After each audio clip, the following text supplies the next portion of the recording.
मेरे साथ हैं अमलेंदु उपाध्याय।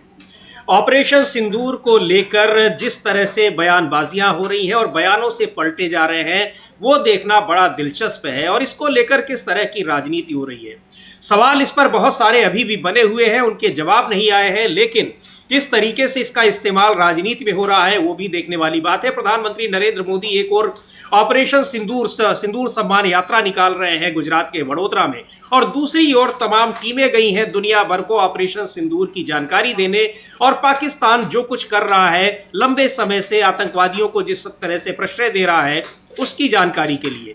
लेकिन इस शिष्टमंडल में भी ऐसे लोग गए हुए हैं जो बाहर जाकर कुछ बात कर रहे हैं और यहाँ कुछ बात कर रहे हैं। ऐसा नहीं है कि अभी ही वो अपनी बातों से पलट रहे हैं, बल्कि विदेश में कुछ और बातें कह रहे हैं और ट्विटर हैंडल पर कुछ और बातें लिख रहे हैं। हम बात कर रहे हैं, बहुत ही चर्चित सांसद हैं भारतीय जनता पार्टी के, झारखंड से आते हैं, गोड्डा से। उनका नाम है डॉक्टर निशिकांत दुबे। आप भी उनसे परिचित होंगे। निशिकांत दुबे ने, और यहाँ किस तरह की वो बातें करते हैं, किस तरह के उनके ट्वीट्स आते हैं, किस तरह की वो भाषा बोलते हैं। भाषा तो यहाँ तक रहती है कि चीफ जस्टिस ऑफ इंडिया तक को नहीं छोड़ते हैं, उनको भी लपेट ले जाते हैं और उनके खिलाफ भी वो बहुत कुछ कह देते हैं। यहाँ दंगे भड़काने, गृह युद्ध भड़काने जैसे आरोप उनके ऊपर लगा देते हैं, सुप्रीम कोर्ट के ऊपर तमाम आरोप लगा देते हैं। लेकिन बाहर जब जाते हैं, इस समय वो बहरीन में है, उसी शिष्टमंडल के साथ गए हुए हैं जो दुनिया भर के देशों में भेजा गया है, 59 नेताओं का, जिनमें बहुत सारे सांसद भी हैं, उसमें निशिकांत दुबे भी हैं। बहरीन में उन्होंने कुछ ऐसा कहा जो उनके स्वभाव से मेल नहीं खाता है। क्या कहा पहले वो सुन लेते हैं, उसके बाद फिर उसकी देश काल और परिस्थिति पर चर्चा करते हैं कि उन्होंने क्या कहा। लेकिन उस बयान के बाद फिर वो कैसा ट्वीट कर रहे हैं, यानी अपनी जो उनकी मूल संस्कृति है और उनका जो मूल तरीका है, उस पर वो लौट आते हैं। उस ट्वीट को भी दिखाएंगे, लेकिन पहले सुन लेते हैं कि उन्होंने बहरीन में कहा क्या, भारत के बारे में वो क्या बोल रहे हैं और किस तरीके से जो भारत की सामाजिक संस्कृति है उसकी तारीफ करते वहां दिखाई पड़ रहे हैं। कोई माइनॉरिटी, कोई मेजॉरिटी नहीं है, सब एक जैसे हैं। लेकिन निशिकांत दुबे ऐसा नहीं है कि ये बात केवल बहरीन में बोल रहे हैं, भारत में भी यही बात बोलते हैं। यहाँ उनके विचार थोड़े से अलग रहते हैं। और अभी इसके अलावा भी एक कुछ ऐसा उनका ट्वीट भी दिखाएंगे जो उन्होंने अपने इस बयान के बाद जारी किया है, उसमें वो क्या कह रहे हैं। लेकिन महत्वपूर्ण बात कह रहे हैं, भारत की पहचान ऐसी ही है, यहाँ पर माइनॉरिटी और मेजॉरिटी संख्या के हिसाब से तो ज़रूर है, लेकिन उनमें कोई भेदभाव नहीं किया जाता है। और देश का संविधान भी यही कहता है कि किसी के साथ कोई भेदभाव नहीं किया जाएगा, जो बात डॉक्टर निशिकांत दुबे कह रहे हैं। लेकिन ये बात वो बहरीन में ही कह रहे हैं, जब भारत में रहते हैं तो शायद इस तरह की बात वो नहीं कहते हैं। अमलेंदु जी। हाँ, यहाँ तो कपड़ों से पहचानने वाली बात होती है और सीजीआई को भी गृहयुद्ध का जिम्मेदार ठहरा दिया जाता है कि देश में जितने भी गृहयुद्ध हो रहे हैं उन सबके लिए जिम्मेदार सीजीआई है। और सुबह से लेकर शाम तक यहाँ बार बार जहर उगलते हैं मुसलमानों के खिलाफ, और अब वहाँ विदेश में जाकर ये बात कर रहे हैं। तो ये राहुल गांधी जो कहते हैं मोहब्बत की बात जी, कि नफरत के बाजार में मोहब्बत की दुकान, तो अच्छी बात है निशिकांत दुबे ने राहुल गांधी की मोहब्बत की दुकान बहरीन में जाकर खोल दी है, ये अच्छी बात है। इधर प्रधानमंत्री नरेंद्र मोदी जो है वो भी सड़क पर उतरे हुए हैं, ऑपरेशन सिंदूर का जो है तमाशा कर रहे हैं, एक तरीके से कहा जा सकता है जी। वहाँ जाने उसका यात्रा का क्या नाम दिया है, सिंदूर सम्मान यात्रा। सिंदूर सम्मान यात्रा। और अच्छी बात यह है समीर जी कि उसमें कर्नल सोफिया कुरैशी का परिवार भी शामिल है। तो यानी प्रधानमंत्री के जो मंत्री हैं भारतीय जनता पार्टी के, वो जो कर्नल सोफिया कुरैशी को आतंकवादियों की बहन बता रहे थे और बाद में 3 बार माफ़ी मांग चुके हैं। सुप्रीम कोर्ट ने एसआईटी बना दी है उनके बयान की जांच करने के लिए। जो जबलपुर हाई कोर्ट है वो उनके जांच की निगरानी करेगा। अब वो प्रधानमंत्री जो है वहाँ सिंदूर सम्मान यात्रा निकाल रहे हैं और कर्नल सोफिया कुरैशी का पूरा परिवार जो है वो उनकी उस यात्रा में शामिल है। तो ये एक अच्छी बात जी ये है कि प्रधानमंत्री अपने लोगों को भले ही ना रोक पाए, लेकिन कर्नल सोफिया कुरैशी का पूरा परिवार जो है वो उस यात्रा में शामिल है। और एक बात और है, कल प्रधानमंत्री को कहना भी पड़ा कि इस पर बहुत ज्यादा बयानबाजी न की जाए। शायद वो ये कहना चाह रहे हो कि इस पर जो कुछ कहना है वो हम खुद ही उसके लिए पर्याप्त है, क्योंकि कर्नल सोफिया कुरैशी या ऑपरेशन सिंदूर या फिर उसके बाद की जो घटनाएं, उस पर जो पूछे जा रहे हैं सवाल, उनको लेकर बीजेपी के नेताओं की जिस तरह से बयान आ रहे हैं, उनको कहीं न कहीं उन बयानों की वजह से पार्टी को बैकफुट पर जाना पड़ रहा है, या फिर बहुत सारे सवाल निकल कर आ रहे हैं जिसका जवाब भारतीय जनता पार्टी नहीं देना चाहती या भारतीय जनता पार्टी के नेतृत्व वाली केंद्र सरकार नहीं देना चाहती। लेकिन निशिकांत दुबे कुछ ये बहरीन में उन्होंने जो कुछ कहा, जो भारत की जो सांप्रदायिक सौहार्द की बातें उन्होंने कही और ये कहा कि कोई माइनॉरिटी मेजॉरिटी नहीं है, उसके बाद वो कुछ ऐसा ट्वीट करते हैं जो दिखाई पड़ रहा है कि किस तरह से माइनॉरिटी और मेजॉरिटी तो ठीक है, लेकिन यहाँ अपने प्रतिद्वंदी राजनीतिक दलों के साथ दुश्मनों जैसा व्यवहार करते हैं। और ये तक कह दिया जा रहा है, बीजेपी के नेता कह दे रहे हैं, कुछ नेताओं के ऐसे बयान भी आए हैं कि 10 साल पहले 2014 से पहले अभी किसी प्रवक्ता का बयान हम सुन रहे थे अमलेंदु जी की, उन्होंने सीधे तौर पर एक डिबेट में कह दिया कि 10 साल पहले भारत कटोरा लेकर भीख मांगा करता था। इस तरह का बयान उन्होंने दे दिया है। तो यही हो सकता है, इन्हीं सारी वजहों से प्रधानमंत्री नरेंद्र मोदी ने अपने नेताओं को अनावश्यक बयानबाजी से रोकने के लिए कहा हो। लेकिन निशिकांत दुबे का वो ट्वीट जो उन्होंने आज किया है वो देखना बहुत जरूरी है, और उस पर कांग्रेस पार्टी की जो प्रतिक्रिया है वो भी आपको बताएंगे क्या कहा है पवन खेड़ा ने। लेकिन निशिकांत दुबे कह रहे हैं कि आयरन लेडी इंदिरा जी और उनके पिताजी नेहरू जी कश्मीर के अवैध कब्जे पाकिस्तान के द्वारा 1948 के बाद दोबारा मध्यस्थ अमेरिका और ब्रिटेन के दबाव में भारत सरकार के मंत्री स्वर्ण सिंह जी व जुल्फिकार अली भुट्टो की लगातार बैठक 1962 से 64 के बीच हुई। इस कागज को गौर से पढ़िए। भारत ने पुंछ तथा उरी पाकिस्तान के द्वारा जबरदस्ती हथियाए भूभाग को पाकिस्तान को देने का फैसला ही कर लिया था। इतने पर ही मामला नहीं रुका। गुरेज में पूरी नीलम और किशनगंगा घाटी के साथ लाइन ऑफ कंट्रोल को अंतर्राष्ट्रीय सीमा भारत की आज की समस्या का एकमात्र कारण कांग्रेस का हाथ किसके साथ। अमलेंदु जी, क्या आपको स्पष्ट समझ में आ रहा है कि कह क्या रहे हैं निशिकांत दुबे? वैसे पवन खेड़ा ने इस पर जरूर अपनी प्रतिक्रिया दी है, उनकी प्रतिक्रिया को भी आपको बताते हैं, लेकिन निशिकांत दुबे का ये जो ट्वीट है कहना क्या चाहते हैं? दरअसल ये कहना ये चाहते हैं कि बाहर तो जाके वो कहेंगे कि 140 करोड़ लोग हैं, लेकिन यहाँ आकर जो है वो हिंदू मुसलमान और कांग्रेस बीजेपी जरूर करेंगे, ये वो कहना चाहते हैं। और एक तरीके से समीर जी, जो राहुल गांधी ने सवाल पूछ लिया था एस जयशंकर से कि उन्होंने किसको कैसे बता दिया, क्यों बता दिया। और मैं देख रहा था समीर जी, BBC पे एक इंटरव्यू चल रहा था, वहाँ जो सेना के जो IPSR है क्या पाकिस्तान का, उसका वो जो चौथी जो उनका इंटरव्यू आ रहा था, तो कह रहे थे कि वो मतलब उन्होंने स्वीकार किया कि हाँ उन्होंने हमको सूचना दी, लेकिन वो कह रहे थे कि आप हमें सूचना नहीं भी देते तब भी हमारे पास इतना है कि हम आपका एक इतना सा पुर्जा भी उड़ेगा तो हम उसको कर लेंगे। तो वो उन्होंने एक्सेप्ट कर लिया उस पर। तो हमें नहीं मालूम कि क्या है क्या नहीं है, लेकिन जो कहा एस जयशंकर साहब ने उसको लेकर काफी ज्यादा सवाल उठाए और उसको लेकर कांग्रेस ने सवाल पूछे, विपक्ष ने भी सवाल पूछे और ये लगातार उठाए। और यहाँ तो उन्होंने संजय सिंह जी ने तो बहुत आगे बढ़कर जो कह दिया था, देश दो जाने क्या क्या सारी बातें सब उन्होंने सब कह दी थी इसको लेकर, ये काफी ज्यादा मामला बढ़ा। अब जो निशिकांत दुबे कर रहे लगातार, असल में एक तो वो इतिहासकार भी बनने की कोशिश कर रहे हैं, दूसरा ये भी बताना चाहते हैं कि भारतीय जनता पार्टी में इतिहास का ज्ञान और खासतौर से भारत पाक संबंधों का ज्ञान जो है उनसे ज्यादा किसी को नहीं है, यहाँ तक कि प्रधानमंत्री नरेंद्र मोदी को भी नहीं है। कि मोदी जी कम से कम ये बातें बोलते, वो भी नहीं बोल रहे हैं, केवल निशिकांत दुबे बोल रहे हैं, JP नड्डा भी नहीं बोल पा रहे ये बातें, अमित शाह भी नहीं बोल पा रहे ये बातें। तो जब ये सब नहीं बोल पा रहे तो निशिकांत दुबे बोल रहे तो ये बताना चाहते हैं कि वो प्रधानमंत्री के लायक हैं और प्रधानमंत्री निशिकांत दुबे को बना देना चाहिए भारतीय जनता पार्टी को। ये शायद बीजेपी को संदेश देना चाहते हैं और नरेंद्र मोदी को भी संदेश देना चाहते हैं। अभी नरेंद्र मोदी के ऊपर है कि उनको प्रधानमंत्री बनाते हैं कि नहीं बनाते हैं, नरेंद्र मोदी के ऊपर है, लेकिन फिलहाल तो नरेंद्र मोदी प्रधानमंत्री हैं, वो ऑपरेशन सिंदूर सम्मान यात्रा निकाल रहे हैं। जी बिल्कुल, तो निशिकांत दुबे की इस यात्रा में कोई सहभागिता नहीं दिखाई दे रही, बिल्कुल सहभागिता नहीं दिखाई पड़ रही है। लेकिन पवन खेड़ा ने निशिकांत दुबे के इस ट्वीट का जवाब दिया है और वो लिख कर कह रहे हैं कि निशिकांत दुबे ने भुट्टो का हवाला देते हुए, जुल्फिकार अली भुट्टो का हवाला देते हुए कांग्रेस पर हमला किया। पाकिस्तान के नेताओं को कौन सम्मान दे रहा है, लेकिन इसमें कोई आश्चर्य की बात नहीं है क्योंकि श्री आडवाणी और श्री जसवंत सिंह ने सार्वजनिक रूप से श्री जिन्ना की प्रशंसा की थी। श्री मोदी ने पठानकोट एयरबेस आतंकी हमले की जांच के लिए ISI को नियुक्त किया था और इस दलाल से छद्म इतिहासकार बने व्यक्ति को पता होना चाहिए कि सरदार स्वर्ण सिंह और श्री भुट्टो ने 1963 में 6 दौर की बातचीत की थी, लेकिन सभी भारत और पाकिस्तान में।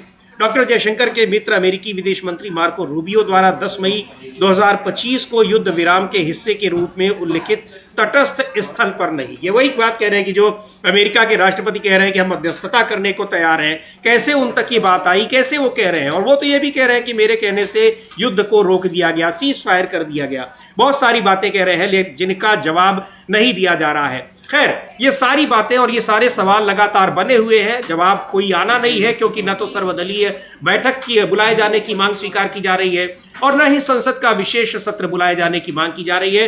प्रधानमंत्री की जो तस्वीरें आप स्क्रीन पर देख रहे हैं ये गुजरात के वडोदरा की हैं। आज वो गुजरात पहुंचे हैं 2 दिन के दौरे पर, हजारों करोड़ रुपए की परियोजनाओं का वहां पर शिलान्यास कर रहे हैं, उनकी घोषणा कर रहे हैं और जाहिर सी बात है कि ऑपरेशन सिंदूर के बाद पहली बार गए हैं, तो ये रोड शो निकालना जो उनका बहुत ही एक प्रिय कार्यक्रम इवेंट होता है उसको वो कर रहे हैं। तो वडोदरा उतरते ही पहुंचते ही उन्होंने सबसे पहले वडोदरा एयरपोर्ट से लेकर और वडोदरा का जो वायु सैनिक अड्डा है, वायुसेना का दफ्तर है, वहां तक उन्होंने ये रोड शो किया है। इन सारी चीज़ों में, इन सारे बहुत सारे इन प्रतीकों में बहुत सारे जवाब जो है वो निकल कर आ रहे हैं। और इसीलिए प्रधानमंत्री ने कहा कि बीजेपी के और दूसरे नेताओं को इस मुद्दे पर कुछ बोलने की जरूरत नहीं है, शायद इस काम के लिए उन्हीं को छोड़ दिया जाए। हाँ, ये हो सकता है कि प्रधानमंत्री लग रहा हो कि भाई ये सब प्रधानमंत्री बनने की दौड़ में शामिल हुए जा रहे हैं, तो भाई जो काम प्रधानमंत्री का वो प्रधानमंत्री को करने दो, सब प्रधानमंत्री बनने की दौड़ में क्यों शामिल हो रहे हो। शायद ये मंशा रहा हो प्रधानमंत्री का, तो इसलिए उनका कि बाकी लोग जो सब इस पर बातें कम करें, प्रधानमंत्री को बोलने चाहिए, प्रधानमंत्री बोले उसको। और हम देख रहे हैं कि प्रधानमंत्री बोल रहे हैं इस पर मंत्रिमंडल में, बाकी लोग नहीं बोल रहे हैं। लेकिन ये छुटभैये जो है तमाम, जो निशिकांत दुबे और जगदीश देवड़ा और वो जांगड़ा और धाकड़ और जाने कौन कौन जो है वो विजय शाह, ये सब बोले ही पड़े, कोई मतलब लगाम ही नहीं है, सब एकदम छुट्टा हो गए हैं। अब इनके ऊपर अंकुश नहीं चलता जेपी नड्डा साहब का, तो जेपी नड्डा साहब काहे अध्यक्ष बने हुए बीजेपी के। जब इन सबको ही बोलना तो नड्डा साहब अपनी कुर्सी भी इनको दे दे फिर, कि भाई तुम ही सब बोल लो, बीजेपी को जरूरत क्या बोलने की, किसी को बोलने की, तो यही सब बोलते हैं। तो ये समझिए एक तरीके से बीजेपी की अंदरूनी पॉलिटिक्स जो है ये भी सड़क पर निकल कर आ रही है। जी बिल्कुल। और ये देखें, इसको लेकर कितना विवाद हुआ था अमलेंदु जी की प्रधानमंत्री की ये जो तस्वीर दिखाई पड़ रही है हेलमेट लिए हुए और सेना की वर्दी में, और उस पर किसी और सैनिक का कोई यानी सेना का केवल लोगो लिया गया है ऑपरेशन सिंदूर का, जो आप देख सकते हैं। एक दो होर्डिंग्स पर इतना विवाद हुआ, लेकिन पूरे गुजरात में ये होर्डिंग्स लगी हुई हैं। वडोदरा में, गुजरात में 2 दिनों में उनका कई जगहों पर कार्यक्रम है, और हर जगह ये किस तरीके से ऑपरेशन सिंदूर का पूरा क्रेडिट दिया जा रहा है प्रधानमंत्री नरेंद्र मोदी को, यानी सेना का इस्तेमाल किस तरीके से राजनीति के लिए किया जा रहा है ये साफ दिखाई पड़ रहा है।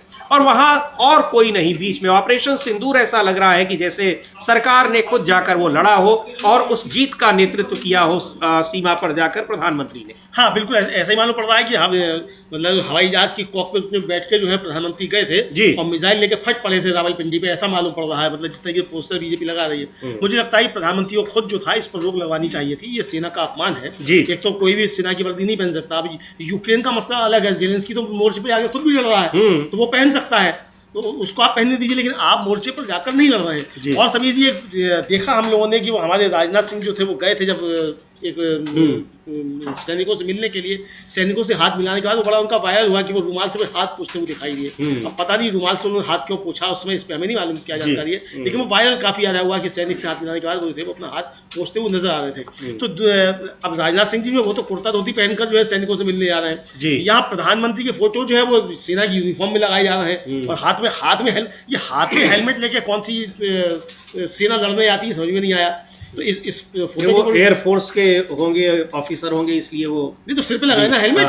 भाई आप गाड़ी चलाते हैं तो हाथ में लेके हेलमेट लेके नहीं चलाते, हेलमेट होता है तो आपके सिर पे होता है हेलमेट। मतलब हम लोग देखते हैं हमारे गांव में समीरी, हमने बहुत से लोगों को देखा कि वो लाठी पे पीछे जूते लटका के बड़ी दोपहरी में तेज में वो चला जा रहा है कि पूछा क्यों कि बोले जूते फट ना जाए, तो इसलिए नंगे पर चला जा रहा है, जूते लाठी पे लटकाए हुए। अरे भाई जूते पहनने के लिए है कि ना कि लाठी पे लटकाने के लिए। तो ये उसी तरीके का फोटो दिखाई पड़ रहा है कि हेलमेट जो है वो सिर पे लगाने के लिए कि बगल में लेने के लिए नहीं। वो तो अब हो उसमें युद्ध के समय पर या इस तरह की स्थितियों में उसको जरूरत नहीं है तो ले लिया गया है। अब ये खैर वो गए तो नहीं है, लेकिन इस समय वो जेट में समीरी यही है कि सेना की वर्दी आप नहीं पहन सकते, उसका एक डेकोरम है। बिल्कुल, मैं सेना की वर्दी नहीं पहन सकता, आप नहीं पहन सकते, राष्ट्रपति नहीं पहन सकते, आप नहीं पहन सकते, प्रधानमंत्री नहीं पहन सकते, कल को हर कोई सेना की वर्दी पहनकर निकलने लग जाएगा। जी, तो ये डेकोरम जो है उसकी बात हो रही है। तो ये डेकोरम विपक्ष यही लगातार सवाल उठा रहा है कि प्रधानमंत्री का इस तरीके का चित्र किस तरीके से बीजेपी जारी कर रही है। और आज भी वो देखा, हम लोग देख रहे हैं कि लगे हुए हैं ऑपरेशन सिंदूर के, और उसका भी इस्तेमाल किया जा रहा है, प्रधानमंत्री का वो चित्र भी इस्तेमाल किया जा रहा है। तो प्रधानमंत्री को खुद इस पर रोक लगानी चाहिए थी, भाई इस तरीके का आप बेजा इस्तेमाल मत कीजिए। एक तो प्रधानमंत्री के चित्र का भी दुरुपयोग है, प्रधानमंत्री से इसकी कंसेंट ली गई नहीं ली हमें नहीं पता, और ली गई होती प्रधानमंत्री नहीं देते निश्चित तौर पर, क्योंकि प्रधानमंत्री जानते हैं कि वो ये वर्दी नहीं पहन सकते, तो प्रधानमंत्री खुद नहीं होते। प्रधानमंत्री गए सभी समीर जी, केवल टोपी उन्होंने लगाई थी, बाकी जो रहते हैं वेशभूषा में उसी वेशभूषा में थे जब सैनिकों से मिले आदमपुर एयरबेस पर जाकर, तो वहां तक ठीक था। तो प्रधानमंत्री जब खुद नहीं किया तो आप ये इस तरीके की क्यों कर रहे हैं बीजेपी के लोग? तो ये बीजेपी के नेताओं से सवाल है और बीजेपी को इसको खुद आगे बढ़कर रोकना चाहिए, प्रधानमंत्री को भी इसको रोकना चाहिए। जी बिल्कुल। और ये जिस समय ये वडोदरा में रोड शो हो रहा है प्रधानमंत्री का, तो उसमें कर्नल सोफिया कुरैशी का परिवार भी मौजूद रहा। कर्नल सोफिया कुरैशी की माँ, उनकी बहन, भाई और उनके पिता भी, उनसे उन लोगों का की क्या प्रतिक्रिया रही, और उनका कहना था कि प्रधानमंत्री ने उनके साथ हाय हेलो भी की, यानी अभिवादन किया, उन लोगों को देखा वहां पर, सुनेंगे उनको। लेकिन जिस तरीके से इस पूरे ऑपरेशन सिंदूर का राजनीतिकरण किया जा रहा है या इसके राजनीतिक फायदे लेने की कोशिशें हो रही हैं, उसको लेकर विपक्ष लगातार हमलावर है। और प्रधानमंत्री वहां जब गुजरात पहुंचते हैं, ये पहला दौरा है, और अमलेंदु जी अब से लगातार उनके 30 मई तक शायद कई दौरे हैं, जिसमें वो गुजरात के बाद फिर वो बिहार भी जाने वाले हैं, उत्तर प्रदेश भी जाने वाले हैं, ये पश्चिम बंगाल भी जाना है उनको। इसका मतलब ये है कि अब ऑपरेशन सिंदूर का क्रेडिट लेने का, पूरी तरह से प्रचार प्रसार करने का काम शुरू हो चुका है। विदेश दौरे पर भेजे गए हैं वहां पर प्रतिनिधिमंडल, जिसमें सर्वदलीय प्रतिनिधिमंडल गया हुआ है, लेकिन इस पर सर्वदलीय बैठक बुलाने की मांग नहीं की जा रही है, क्योंकि बहुत सारे सवाल उठा रहा है विपक्ष के सवालों का जवाब न देना पड़े, इसलिए ये भी आरोप लग रहे हैं कि मुद्दे से भटकाने की कोशिश हो रही है। लेकिन फिलहाल तो ये हो रहा है। प्रधानमंत्री ने अपने दूसरे नेताओं को जरूर मना कर दिया है कि वो ऑपरेशन सिंदूर को लेकर कोई अनावश्यक बयानबाजी ना करें। अनावश्यक और आवश्यक कौन सी बयानबाजी है, ये भी बहुत महत्वपूर्ण है, लेकिन बयानबाजी फिर भी जारी है। एक बार सुनते हैं कर्नल सोफिया कुरैशी के पिता क्या कह रहे हैं। प्रधानमंत्री नरेंद्र मोदी के रोड शो में वो लोग भी पूरे परिवार के साथ वहां मौजूद थे। जैसा कि कर्नल सोफिया कुरैशी के पिता भी कह रहे हैं, उनका परिवार भी इस रोड शो में उनका अभिवादन करने के लिए मौजूद था। परिवार के दूसरे सदस्यों को भी सुनेंगे, लेकिन इसको लेकर ये बहुत सारे सवाल उठ रहे हैं कि आखिर ऑपरेशन सिंदूर का राजनीतिक इस्तेमाल क्यों किया जा रहा है, बीजेपी क्यों कर रही है, जबकि इस पर राजनीति शुरू से ही सभी राजनीतिक पार्टियों के लोग सरकार के साथ में है और सरकार को पूरा समर्थन दे रहे हैं। ऑपरेशन सिंदूर की घटना के बाद अचानक सीज फायर कर दिया गया, उस पर भी सवाल उठ रहे हैं। उन सारे सवालों के जवाब नहीं मिल रहे हैं, लेकिन ऑपरेशन सिंदूर का राजनीतिक फायदा लेने की कोशिशें शुरू हो गई है। हाँ, राजनीतिक शुरू क्या मतलब काफी ज्यादा हो चुकी है उसकी कोशिश, और पूरा राजनीतिक उसका माहौल बनाने की कोशिश की जा रही है। यानी ऑपरेशन सिंदूर जो सेना का जो शौर्य था, उसको एक तरीके से कहा जाए समीर जी कि वो एक तरीके से राजनीतिक उसमें बदल गया है, चुनावी उसमें बदल गया है। राजनीतिक नहीं, सिर्फ चुनावी हथियार के रूप में बदल गया है, ये साफ देखने पर आ रहा है। जी बिल्कुल, राजनीतिक हथियार के रूप में बदल गया है, और सेना का राजनीतिकरण करने या सेना की उपलब्धियों का राजनीतिक फायदा लेने के आरोप बीजेपी पर पहले भी सरकार पर लग रहे हैं। लेकिन इन सब के बीच प्रधानमंत्री ने आज हजारों करोड़ रुपए की परियोजनाओं का वहां पर शिलान्यास कर रहे हैं। 2 दिन की यात्रा पर गुजरात में है। ऑपरेशन सिंदूर की घटना के बाद ये पहली बार का उनका गुजरात का दौरा है, और इसकी शुरुआत उन्होंने की वडोदरा में रोड शो के जरिए। और इस रोड शो में की तस्वीरें भी हम लोग देखेंगे कि प्रधानमंत्री इस रोड शो में पूरे रास्ते पर ऑपरेशन सिंदूर के होर्डिंग्स और पोस्टर्स लगे हुए हैं, और उन ऑपरेशन सिंदूर की पोस्टर्स पर और होर्डिंग्स पर केवल प्रधानमंत्री की तस्वीरें लगी है, या फिर जिन लोगों ने लगाए हैं उन्होंने अपनी तस्वीरें लगा रखी हैं। वहां सेना का कोई नहीं दिखाई पड़ रहा है, न तो सेना की प्रतीकात्मक तस्वीरें दिख रही हैं। हाँ, ऑपरेशन सिंदूर का जो सेना का लोगो है उसका जरूर इस्तेमाल हो रहा है। ये उस रोड शो की तस्वीरें हैं जिसमें प्रधानमंत्री लोगों का अभिवादन कर रहे हैं, और इसी में कर्नल सोफिया कुरैशी का भी परिवार है। कर्नल सोफिया कुरैशी के परिवार को लेकर बीजेपी के नेताओं ने, अहम नेताओं ने, जो कि मध्य प्रदेश में मिनिस्टर हैं विजय शाह, उन्होंने किस तरह की प्रतिक्रिया दी थी। उनको आतंकवादियों की बहन बताया था, लेकिन इस रोड शो में उनका परिवार, कर्नल सोफिया कुरैशी का परिवार भी मौजूद है, और उनके पिता का कहना है कि उनका भी अभिवादन किया गया। कर्नल सोफिया कुरैशी की मां भी उस कार्यक्रम में है, उनके परिवार के दूसरे लोग भी हैं, उनको भी सुनेंगे। लेकिन इस कार्यक्रम को लेकर अब सवाल उठ रहे हैं कि भारतीय जनता पार्टी और खुद प्रधानमंत्री नरेंद्र मोदी किस तरह से इसका इस्तेमाल चुनावी राजनीति में कर रहे हैं। हाँ बिल्कुल, चुनावी राजनीति में इसका इस्तेमाल हो रहा है और बिहार चुनाव के मद्देनजर इसका इस्तेमाल हो रहा है समीर जी। और लगभग तैयारियां पूरी हो चुकी हैं कि इसको चुनाव में भुनाया जाएगा, लेकिन ये चुनाव में भुनेगा नहीं भुनेगा ये तो आने वाला समय बताएगा। फिलहाल भारतीय जनता पार्टी के प्रधानमंत्री की कोशिशें साफ तौर पर दिखाई पड़ती हैं कि इस पूरे मसले को चुनावी तौर पर इसको भुनाया जाए और चुनाव के तौर पर पेश किया जाए। लेकिन अगर चुनाव के तौर पर इसको पेश किया जाए तो बहुत सारे सवाल हैं, फिर विदेश में डेलीगेशन भेजने की आवश्यकता क्यों पड़ गई अगर ये चुनाव के लिए मुद्दा बन सकता है और इसमें वोट बटोरे जा सकते हैं, तो बहुत सारे सवाल उठेंगे। तो मुझे लगता है कि अभी चल रहा है वो चलने देना चाहिए और करते रहे प्रधानमंत्री जो करना है, बीजेपी को जो करना है करने।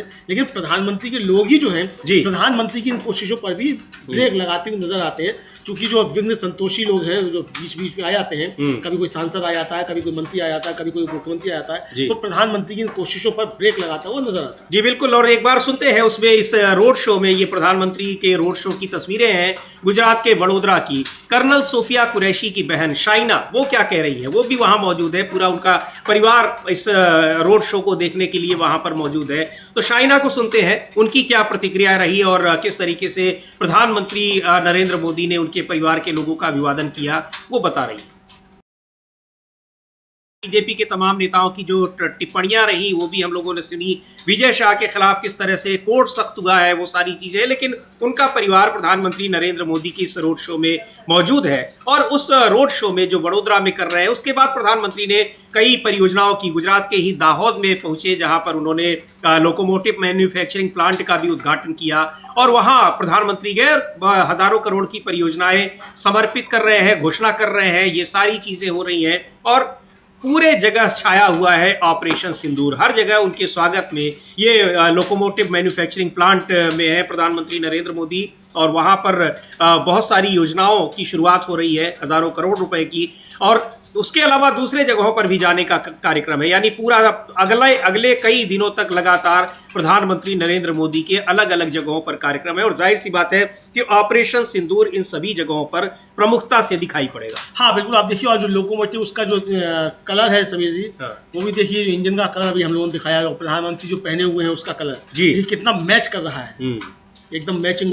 लेकिन इस मैचिंग के बीच में समीर जी दिक्कत ये है कि जो अभी घोषणा की थी, सब चौथी सबसे बड़ी अर्थव्यवस्था भारत बन गया है और केवल जर्मनी को पछाड़ने वाला है और तीसरी अर्थव्यवस्था बन जाएगा। इसको लेकर विपक्ष ने बहुत सारे सवाल उठाए हैं। कांग्रेस के अध्यक्ष हैं मल्लिकार्जुन खड़गे, उन्होंने बताया है कि 26 मई 2014 को क्या क्या था, देश की स्थिति में था और आज कहाँ पहुंच गया है, और जो कहा है उन्होंने बता भी सकते हैं। जी बिल्कुल, ये मल्लिकार्जुन खड़गे का ट्वीट है जो तीसरी अर्थव्यवस्था बन गया है उसको लेकर कि 11 सालों में बड़े बड़े वादों को खोखले दावों में बदलकर मोदी सरकार ने देश की ऐसी दुर्दशा की कि अच्छे दिन की बात अब एक डरावने सपने की तरह साबित हुए। युवा सालाना 2 करोड़ नौकरियों का वादा, असलियत में करोड़ों की गायब। किसान आय हुई दुगनी, ऊपर से खाने पड़े रबर बुलेट। महिला आरक्षण पर शर्तें लागू, सुरक्षा तार-तार। कमजोर वर्ग SC ST OBC माइनॉरिटीज पर भयावह अत्याचार, हिस्सेदारी खत्म। अर्थव्यवस्था महंगाई की पराकाष्ठा, बेरोजगारी की बाढ़, कंजम्पशन ठप। मेक इन इंडिया रहा फ्लॉप और असमानता चरम पर। विदेश नीति वादा था विश्व गुरु बनने का, बिगाड़े हर देश से संबंध। लोकतंत्र हर स्तंभ पर RSS का हमला, ED CBI का दुरुपयोग। संस्थानों की स्वायत्तता दी उजाड़, 140 करोड़ जनता का हर तबका परेशान। 11 सालों में ऐसा रहा कमल का निशान। ये मल्लिकार्जुन खड़गे कांग्रेस पार्टी के राष्ट्रीय अध्यक्ष हैं, ये उनका ट्वीट है। और इसकी देश की अर्थव्यवस्था को लेकर ये उनका बयान आया है कि ये सारे जो दावे हैं वो खोखले हैं, वास्तविकता इससे बिल्कुल अलग है। और खुद प्रधानमंत्री नरेंद्र मोदी इस तरह के बहुत सारे आरोप लगाया करते थे तब की सरकारों पर, और वो सारी चीज़ें अब बिल्कुल वैसी की वैसी दिखती हैं, चाहे पेट्रोल डीजल के दाम कम होने की बात हो और चाहे बहुत सारी चीज़ों की बातें हो रही हो। उन सब को लेकर वो सवाल उठाया करते थे और अब उन्हीं सवालों को उनसे पूछकर जवाब मांगा जाता है। उनसे पूछकर जवाब मांगा जाता है। अब सवाल ये पूछे जा रहे हैं कि बहुत अच्छी बात है कि चौथी आप अर्थव्यवस्था बन गए हैं, तीसरी बनने जा रहे हैं, $4 ट्रिलियन की इकोनॉमी है, $5 ट्रिलियन की हो जाएगी, बहुत अच्छी बात है। लेकिन सवाल ये है कि पैसा जा कहाँ रहा है। अगर ऐसा है तो फिर क्या जर्मनी में 80 करोड़ लोग जो है वो 5 किलो अनाज पे जीवित है जी। ये सवाल है। हमारे यहाँ तो 80 करोड़ लोगों को 82 करोड़ लोगों को मिल रहा है, 5 किलो से कम हो गया, 4 किलो हो गया और भी कम हो गया जी, 1 किलो और कम हो गया, 4 किलो मतलब 4 किलो अनाज मिल रहा है। इसको लेकर भूपेश बघेल जो छत्तीसगढ़ के पूर्व मुख्यमंत्री हैं, उन्होंने भी इसको लेकर समीर जी सवाल उठाया और पूछा है कि भारत अर्थव्यवस्था के मामले में वैश्विक स्तर पर चौथे पायदान पर पहुंच गया है, पैसा तो भारत का है लेकिन जा किसके पास रहा है। और उन्होंने कहा है कि आज शीर्ष के 20 कॉर्पोरेट की संपत्तियां देख लीजिए, 2014 से अब तक सैकड़ों गुना बढ़ गई है। लेकिन सवाल ये कि यदि हम चौथी विश्व की सबसे बड़ी अर्थव्यवस्था है तो मनरेगा बंद क्यों है, तेंदुपत्ता क्यों नहीं खरीदा जा रहा, रोजगार क्यों छीने जा रहे, बहुत सारे सवाल उन्होंने ये पूछे। सुनते हैं क्या कहा है भूपेश बघेल ने और इसको लेकर कि अर्थव्यवस्था में हम लगातार आगे बढ़ रहे हैं, तो ये अर्थव्यवस्था कहां पर दिख रही है और कहां जा रही है। पैसा अगर इतना है तो वो पैसा किसके पास जा रहा है। आखिर जाहिर सी बात है कि इतने करोड़ों लोग, 80-82 करोड़ लोग सरकारी राशन पर क्यों जिंदा है। सुनते हैं भूपेश बघेल क्या कह रहे हैं।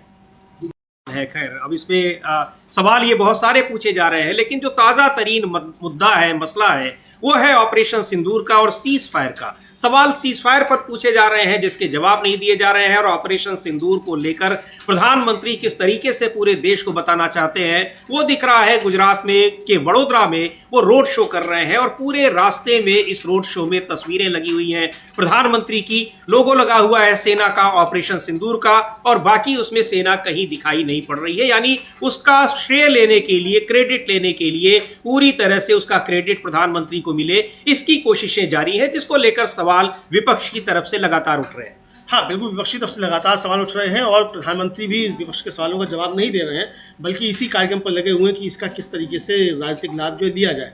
और अभी आप देख रहे हैं कि जैसे हमने अभी चर्चा की थी कि प्रधानमंत्री जिस रंग की पहने हुए हैं सदरी, उसी रंग का इंजन जो है वो भी दिखाया जा रहा है। तो ये ऑपरेशन सिंदूर से क्या क्या तुक मिलाई जा रही है, इसको आप देख सकते हैं कि क्या क्या तुक जो है तुकबंदियाँ की जा रही हैं। लेकिन विपक्ष सवाल यही पूछ रहा है कि ऑपरेशन सिंदूर सेना का शौर्य था, प्रधानमंत्री नरेंद्र मोदी या बीजेपी का नहीं था, तो इसको पार्टी के तौर पर इसको नहीं भुनाया जा सकता। ये सेना का शौर्य है और सेना का अपमान नहीं किया जाना चाहिए, विपक्ष की ये आरोप है। और इसको लेकर कांग्रेस की तरफ से भी आपत्तियां उठाई गई, जैसे हमने बताया कि आम आदमी पार्टी के सांसद संजय सिंह, उन्होंने बहुत तीखी बातें इसको लेकर कही और विपक्ष के तमाम लोगों ने सवाल उठाए। लेकिन जो असली बात है समीर जी, वो ये है कि हमारे निशिकांत दुबे जो बीजेपी के बहुत कहा जाए बुद्धिमान सांसद हैं, वो किस तरीके से जाकर रंग बदल चुके हैं, विदेश में जाकर, बहरीन में जाकर उन्होंने जो वक्तव्य दिया वो साफ तौर पर समझा सकता है कि वो किस तरीके से रंग बदल रहे हैं। तो यानी विदेश में आप जाएंगे तो आपका चेहरा दूसरा होगा और यहाँ आप जो है उसकी तुरंत बातें करेंगे।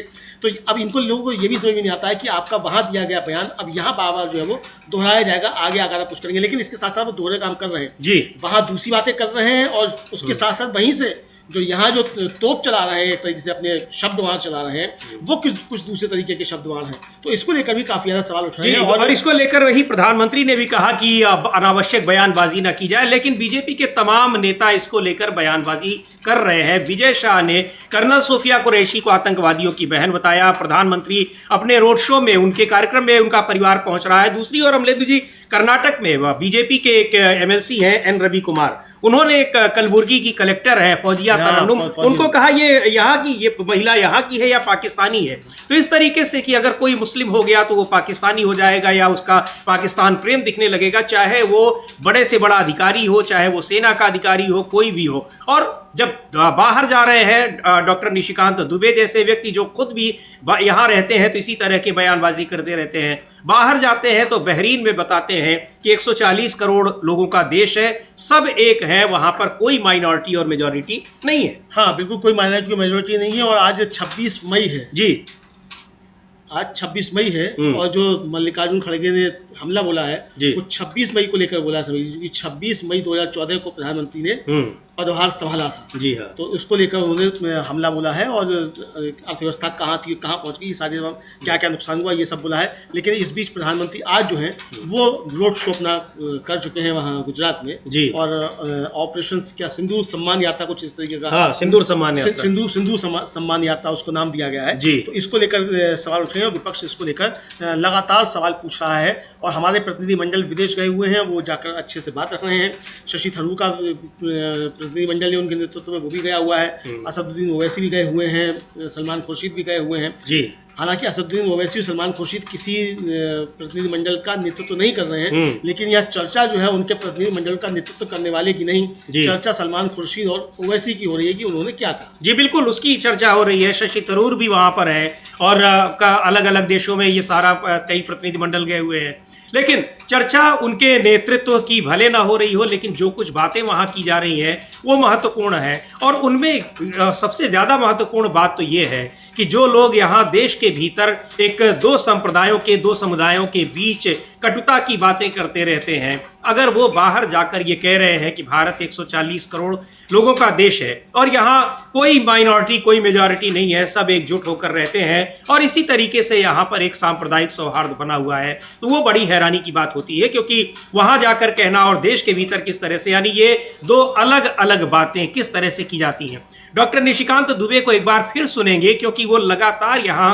किस तरह के बयान देते रहते हैं, चर्चाओं में रहते हैं, और वहाँ उन्होंने तो सीधे चीफ जस्टिस ऑफ इंडिया को एक देश में गृह युद्ध भड़काने का जिम्मेदार बता दिया आधिकारिक तौर पर। और ये भी नहीं कि उसके बाद उन्होंने माफ़ी मांगी हो या खेद जताया हो, वो अपनी बातों को लगातार डिफेंड भी करते रहे। उनकी पार्टी ने भी उससे कोई बहुत हैरानी उसने नहीं जताई और ये नहीं कहा कि ये उनके अपने बयान है या उनके खिलाफ कोई कार्रवाई की जाएगी इस बयान के लिए, यानी एक तरह से स्वीकार कर लिया गया। बिल्कुल उसी तरह जैसे विजय शाह जो मध्य प्रदेश में मंत्री हैं, उनकी बातों को स्वीकार कर लिया गया।